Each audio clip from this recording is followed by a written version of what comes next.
Postbox Amajinja Teizia и другим заключенным.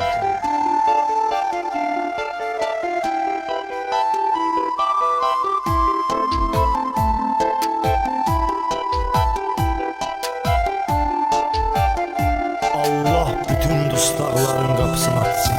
Dərdim əzmə bəsti bırat, üzdü məni zalimə ya. Nadan olub səhv elədi, oldu mənzilim qazama. Oldu mənzilim qazama. Mənzilim qazama.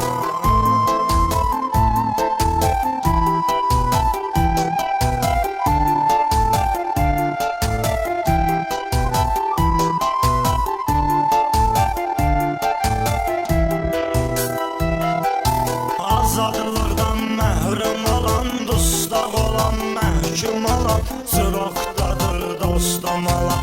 Vardı qaqbalojna bulan, vardı qaqbalojna bulan. Mənzilim oldu qazana.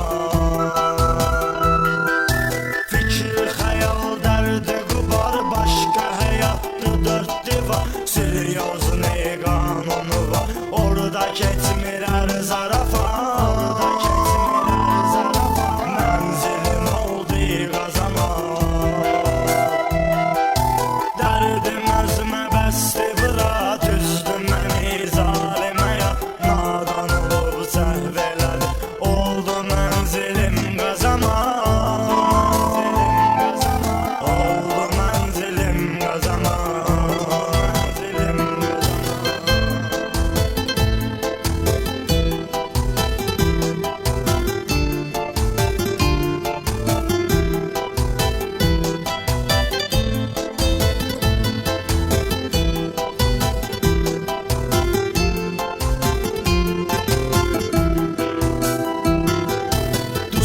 Gəzir öz alıyla, ailə əhli əyalıyla, oğlu var öz xəyalıyla.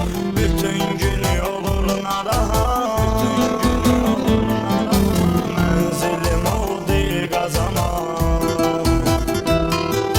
Biri baxana fəryadına, ər tutulan baş qadına, getə deyir ki övladına, atan gələr ağlamaya.